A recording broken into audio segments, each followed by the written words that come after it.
गैर मुल्की प्रोडक्ट का बाइकॉट। टीपू सुल्तान बिहार इंडिया से पूछते हैं, कोका कोला और इन जैसी बहुत सी इसराइली कंपनियां हैं जो मुसलमान और इस्लाम के ख़िलाफ़ काम करती हैं, तो क्या इनकी प्रोडक्ट को इस्तेमाल करना चाहिए या नहीं? क्या हमें इससे गुनाह मिलेगा? कारोबार देखें, हर एक के साथ हलाल है। इस्लाम दुश्मनों के साथ भी बिज़नेस जायज़ है, जब तक कि गवर्नमेंट लेवल पर कोई हुकूमत की तरफ से पाबंदी नहीं लगती। तो हर एक के साथ बिज़नेस करना जायज़ है। नबी सल्लल्लाहु अलैहि वसल्लम ने यहूदियों से कारोबार किए, हालांकि वो भी इस्लाम दुश्मन थे। तो इसलिए पेप्सी हो या कोई भी चीज़ हो, ख़रीदो फ़रोख्त जायज़ है। और दूसरी बात यह है कि हम जब गैर मुस्लिम से बिज़नेस करते हैं तो उसमें हमारा अपना फ़ायदा भी तो होता है ना, खाली उनका थोड़ी होता है।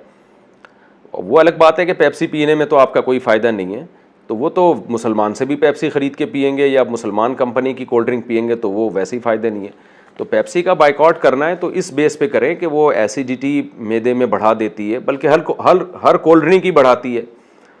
उसमें शुगर लेवल बहुत ज़्यादा होता है, तो चाहे वो पेप्सी कोला हो या जमजम कोला हो या मक्का कोला हो, वो सबका फिर एक ही हुक्म है। इस बेस पे कोई बाइकआउट करे तो समझ में आता है, लेकिन इस बेस पे बाइकआउट करना कि गैर मुस्लिम की है, इसराइल की है, तो किस किस चीज़ का आप बाइकआउट करोगे? और नबी सल्लल्लाहु अलैहि वसल्लम ने तो यहूदियों से कारोबार किया है।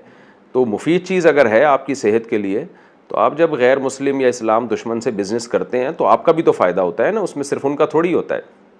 अगर मुसलमान इस तरह से तिजारतें छोड़ देंगे तो अपनी तो प्रोडक्ट है नहीं मुसलमानों के पास, उनसे जो ले रहे थे वो भी छोड़ देंगे, तो आपका बिज़नेस बंद हो जाएगा, आपका बिज़नेस भी तो ठप हो जाएगा ना, आपकी दुकानें बंद हो जाएंगी। ये जो इतनी फ्रेंचाइज लोगों ने खोली हुई हैं यहाँ पर, वो तो सारे मुसलमान हैं, उनका बिज़नेस ठप हो जाएगा।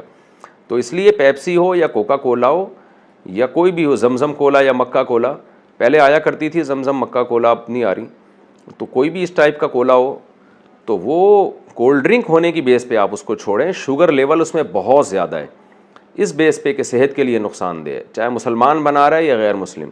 लेकिन इस बेस पे कि गैर मुस्लिम का बिज़नेस है तो वो उसमें जो हलाल है उसके साथ बिज़नेस। हाँ, वो एक अलग बात है कि आपके अपने मुल्क की भी एक प्रोडक्ट है और एक दूसरे मुल्क की भी है, तो अपने मुल्क को तरक्की देने की ज़्यादा फ़िक्र करनी चाहिए। तो दोनों प्रोडक्ट की अगर क्वालिटी सेम है तो फिर बेहतर यही है कि आप अपनी प्रोडक्ट को प्रोमोट करें। जैसे चाइना को आप देखें ना, पूरी दुनिया में अपनी चीज़ें फैला रहा है, दूसरों की नहीं लेता वो प्रोडक्ट। वो कहता है भाई मैं अपने मुल्क को तरक्की दूंगा। हम क्या कर रहे हैं, हमारी कोई प्रोडक्ट ही नहीं है, और है तो वो इतनी लो क्वालिटी होती है। लेकिन अगर वो भी उसी लेवल की क्वालिटी है तो फिर अपने मुल्क की मईशत को तरक्की देने की कोशिश करनी चाहिए।